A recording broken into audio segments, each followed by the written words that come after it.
Her kahramanın bir adı, her destanın bir kahramanı vardır. Ancak bazı adlar vardır ki hem bir milletin zafer narası hem de en derin yası olmuştur. Alp Ertuğrul, işte böyle bir isimdir. Bu video, Bozkırların efsanevi hakanı, Turan'ın yenilmez kaplanı Alp Ertuğrul'un destanını yeniden canlandırıyor. Onun hikayesi, sadece at sırtında kazanılan zaferlerin değil, aynı zamanda siyasetin, ihanetinin ve kaderin en trajik cilvelerinin de öyküsüdür. Bu videoda, bir kahramanın doğuşuna, gölgesinin İran'a nasıl düştüğüne ve adının binlerce yıldır söylenen bir ağda nasıl dönüştüğüne tanıklık edeceksiniz.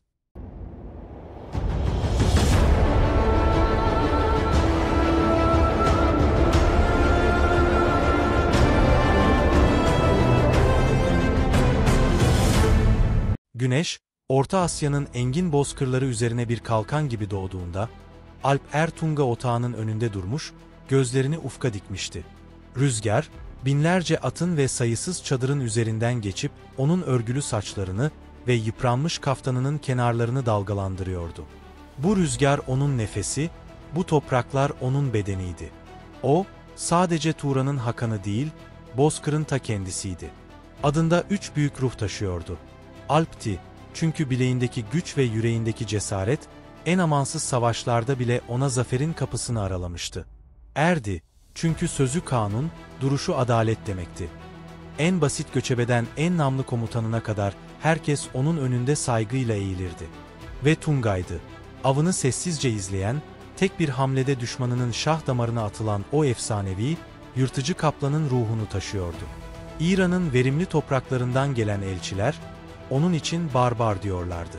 Medeniyetten yoksun, sadece yıkan ve yağmalayan bir göçebe. O ise bu tanımlamaya sadece acı bir tebessümle karşılık veriyordu. Onlar, duvarların arkasına sığınan korkaklardı. Onların medeniyeti, altından kadehleri ve ipekten giysileriydi. Oysa Alp Ertuğrul'un medeniyeti, gökyüzüydü. Onun sarayı, yıldızlarla süslü bu sonsuz kubbenin altıydı.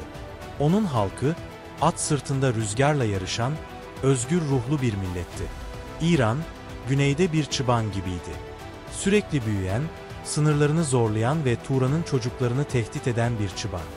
Ve bir hakan, halkını korumak zorundaydı. Bu yüzden atlar sürülmeli, kılıçlar çekilmeliydi. Bu bir yağma değil, bir varoluş mücadelesiydi. Yıllar, savaşlarla ve zaferlerle geçti.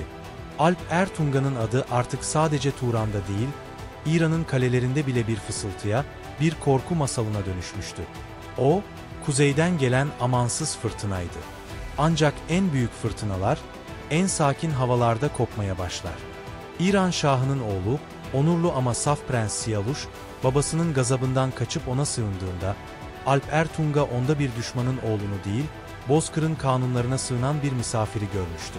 Onu oğlu gibi sevdi, ona toprak verdi, kızını ona eş yaptı.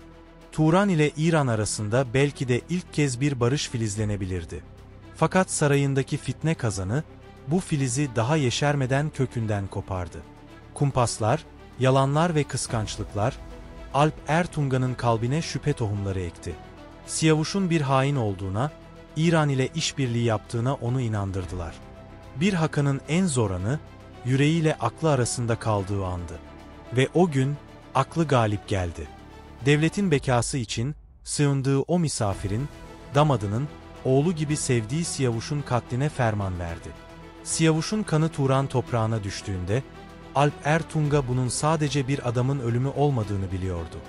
Bu, bitmeyecek bir kan davasının, nesiller sürecek bir intikam yeminini doğuran bir cinayetti. O günden sonra İran'ın yeni bir amacı vardı. Siyavuş'un oğlu Keyhüsrev'in önderliğinde, Alp Ertuğrul'un kanını dökmek. Savaşlar artık bir strateji oyunu değil, kişisel bir intikam mücadelesiydi. Keyhüsrev, babasının acısıyla bilenmiş bir kılıç gibiydi. Keskin, soğuk ve acımasız. Yıllar süren amansız mücadeleler, Turan'ın ordularını yormuş, en yiğit komutanlarını toprağa düşürmüştü. Alp Ertuğrul, artık zafere koşan genç bir kaplan değil, yara bere içinde, son gücüyle savaşan yaşlı bir kurttu. Sonunda yenilgi kaçınılmaz oldu. Ordusu dağılmış, toprakları işgal edilmişti. Bir zamanlar Bozkır'ın kalbi olan o Ulu Hakan, şimdi tek başına bir kaçağa dönüşmüştü. Peşindeki İran askerlerinden kaçarken sığındığı bir mağara, onun hem sığınağı hem de mezarı oldu. Onu bulduklarında, yorgun ve yalnızdı ama gözlerindeki ateş sönmemişti. Teslim olmadı. Bir zamanlar ordulara diz çöktüren o heybetli Hakan, son nefesini birkaç askerin kılıç darbeleri altında verdi. Haberi, Bozkır'a bir rüzgar gibi yayıldı. Otağlar yasa büründü, atlar kişnemeyi unuttu, gökyüzü kurşun gibi ağırlaştı. Tuğra'nın ozanları, kopuzlarının tellerine en acı namelerle vurdular. Ve Bozkır'ın ruhundan kopan o ebedi ağıt, binlerce yıldır gök kubbede yankılanmaya devam etti. Alp Ertunga öldü mü? Issız Acun kaldı mı? Ödlek öcün aldı mı? Şimdi yürek yırtılır. Dünya, onsuz ıssız kalmıştı. Zaman, öcünü almıştı. Ve şimdi, sadece onu sevenlerin değil, tüm Bozkır'ın yüreği yırtılıyordu. Çünkü ölen sadece bir Hakan değil, bir çağın, bir destanın ta kendisiydi.